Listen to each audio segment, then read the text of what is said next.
కేసీఆర్ 10 ఏళ్ల కాలంలో ఒక రమారమి లెక్కేసుకుంటే 65-70 వేల కోట్లతో స్టార్ట్ అయిన బడ్జెట్ 1,15,000 కోట్లు, 1,70,000 కోట్లు, 2 లక్షల 10, 20, 30, 40, 50 కోట్ల వరకు తీసుకొని రాగలిగారు. 10 ఏళ్ల కాలంలో ఒక 10-11 లక్షల కోట్ల రూపాయల ఖర్చు అయింది. అప్పు 61,000 కోట్ల నుంచి 4.5 లక్షల కోట్ల వరకు వచ్చింది.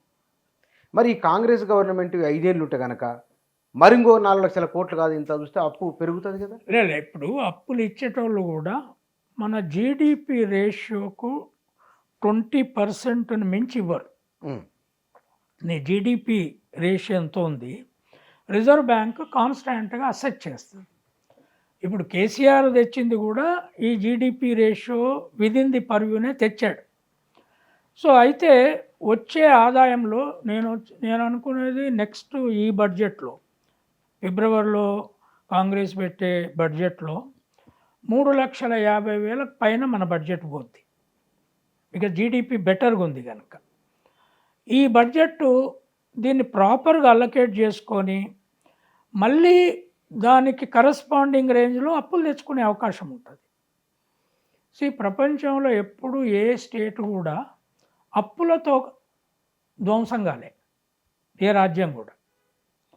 ఈవెన్ ఇంటర్నేషనల్ మానిటరీ ఫండ్ అప్పులు తెచ్చినా కూడా అప్పులతో అది కూలిపోలే. డెమోక్రటిక్ సిస్టంలో వీళ్ళు ప్రాపర్గా దీన్ని అసెస్ చేయకపోతే నెక్స్ట్ 5 ఏళ్లలో వాళ్ళు వచ్చి వీళ్ళు సరిగా చేయలేదు కనుక మేము ప్రాపర్గా చేస్తామని టేక్ ఓవర్ చేస్తారు, కొత్త వాళ్ళు ఎవరో వస్తారు, రైట్. కనుక అప్పులది పెద్ద డిస్కషన్ వరి అనేది కరెక్ట్గా.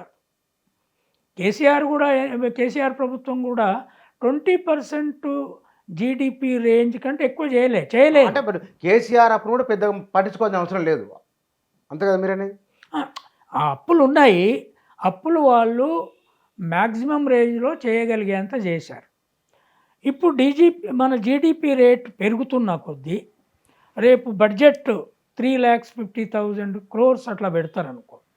పెట్టినప్పుడు దాని యాక్చువల్ రెవెన్యూ ఎంత జమ అవుతుంది, ఎక్స్పెండిచర్ ఎంత అవుతుంది వర్కౌట్ చేసుకున్నప్పుడు వెల్ఫేర్ స్కీమ్లకు ఎంత పోతుంది, డెవలప్మెంటల్ ప్రాజెక్టులకు ఎంత పోద్ది అనేది కొన్ని ఈ అప్పులు తెచ్చి పెట్టినవి స్థిరాస్తులు ఉన్నాయి.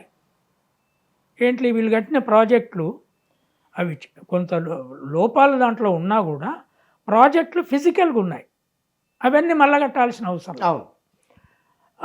ఇప్పుడు కొత్త ఏమన్నా వీళ్ళు ఫుల్ఫిల్ చేయని ఉంటే వాటిని మళ్ళీ కట్టుకోవాలి.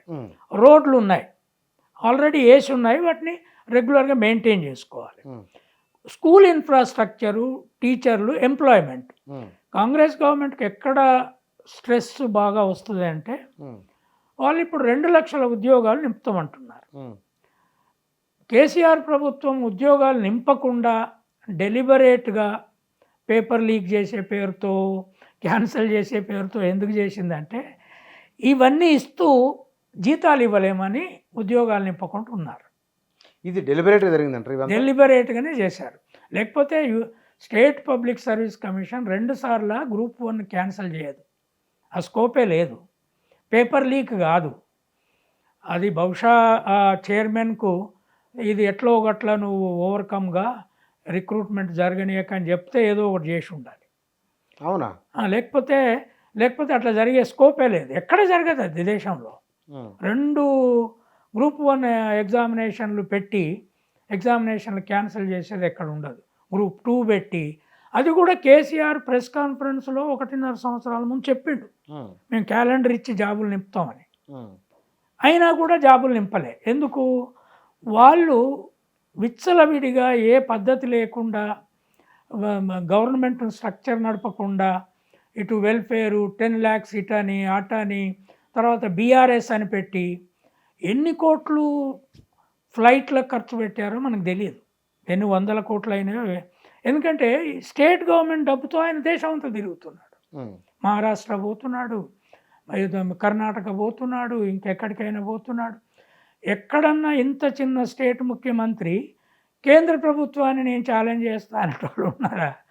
వాస్తవానికి మీ లెక్క ప్రకారం అయితే ఒక శూద్రుడు దేశాన్ని పరిపాలిస్తాను పోతున్నాడు తెలంగాణ నుంచి, మీరు ఇంకా ఆనందపడాలి కదా. అని నేను ఆనందపడతా. కానీ నువ్వు నీది ఒక నేషనల్ పార్టీ ఎస్టాబ్లిష్ అయి ఉంటే, కాంగ్రెస్ శూద్రుని చేస్తా అంటే రూల్ చేయగలదు.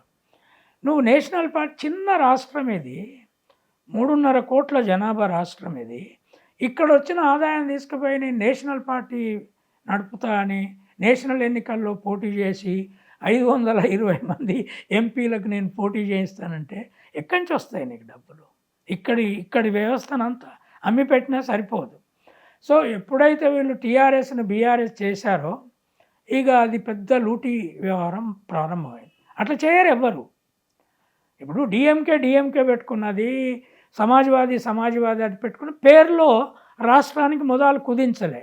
వీళ్ళు చాలా డాంబికంగా ఏం చేశారు, మేము తెలంగాణ తేవడం కోసమే పుట్టినాము, అది వచ్చిన తర్వాత మేము ఉండము, కాంగ్రెస్లో కలిసేస్తాము అని ఏవో చెప్పుకొని ఉన్నాక ఇక మోడీ ఏదో గొడవలు చేస్తున్నాడు, కేంద్ర ప్రభుత్వం గొడవలు చేస్తుంది, నిన్నేను మేము ఛాలెంజ్ చేస్తాము, మీ బీజేపీని మేము ఛాలెంజ్ అరే బీజేపీ ఆర్ఎస్ఎస్ దానికి 150 టాప్ ఇండస్ట్రియలిస్టులు దాని మద్దతుగా నిలబడి ఉన్నారు.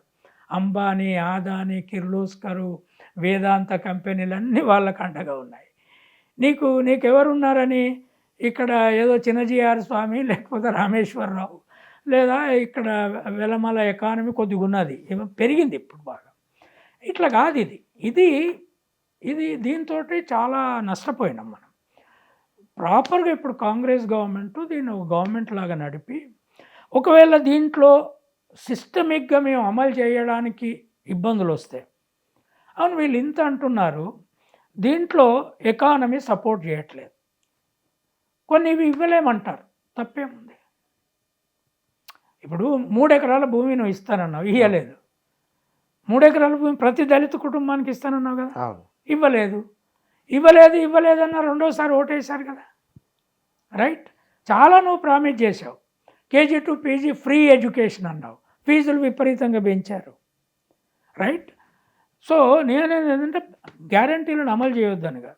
ఇది కాంగ్రెస్ మీద డెఫినెట్గా నేషనల్ పార్టీ, ఎందుకంటే రాహుల్ గాంధీ వచ్చి చెప్పాడు ఇది మా గ్యారంటీ అని కూడా చెప్పాడు కనుక ఇది ఒక నేషనల్ పార్టీ. ఈ వెల్ఫేర్ సిస్టమ్ కనుక ఇక్కడ మంచిగా అమలు అయితే సౌత్ ఇండియా మోడలు నార్త్కు పాకుతుంది, అప్పుడు బీజేపీకి పెద్ద చెక్ అవుతుంది.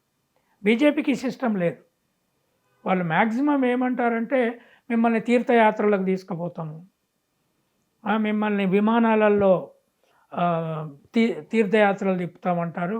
లేకపోతే మధ్యప్రదేశ్ ముఖ్యమంత్రి రాగానే 2 అమలు చేశాడు. ఒకటేమో మాంసం పబ్లిక్ అమ్మొద్దు, రెండవదేమో మసీదులలో మైకులు వద్దు.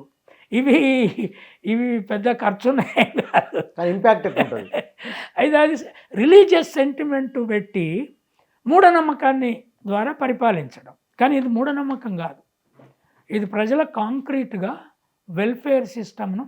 డెమోక్రసీ అంటేనే వెల్ఫేర్.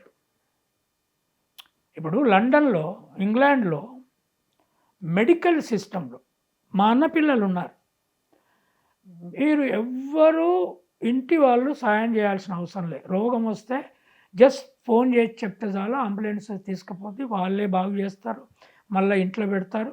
ముసలాయన ఒక ఆయన ఉంటే వాచింగ్ మిషన్ పెడతారు, ఆ మిషన్ సౌండ్ ద్వారా మళ్ళీ వాళ్ళు చెక్ చేసుకుంటారు. ఒక్క పైసా కట్టేది లేదు. కంప్లీట్ 12th క్లాస్ వరకు complete free education, quality education ఇస్తారు. దానికి ఎంత ఖర్చు కావాలి? ఈ ఖర్చు ఇంత లేదు మన దగ్గర ఎడ్యుకేషన్కి, హెల్త్కి. కనుక ఈ ఎకానమిస్టులు చెప్పేది, వీళ్ళు ఏమంటున్నారు, డెవలప్మెంట్ అంటే హై రైజ్ బిల్డింగ్స్ వచ్చినాయా లేదా, పెద్ద పెద్ద రోడ్లు. ఏది ఇప్పుడు నితిన్ గడ్కరీ రోడ్లు అంటాం మనం, వాటిని హైవే రోడ్లు ఉండాలి, ఉంటే మంచిదే కదా. పెద్ద పెద్ద రోడ్లు ఊర్లను బాగు చేయవు. కొన్ని లక్షల కోట్లు పెట్టి నువ్వు పెద్ద పెద్ద రోడ్లు వేస్తే ఊర్లు బాగావు. ఇది America, China model of development. అక్కడ ప్రాబ్లమ్స్ వస్తున్నాయి. ఇది మనము వెల్ఫేర్ గ్రామాలకు పంపి ప్రజల ఆరోగ్యాన్ని, ఎకనామిక్ స్ట్రక్చర్ని, అగ్రికల్చర్ను ప్రొడక్టివ్గా మార్చడం.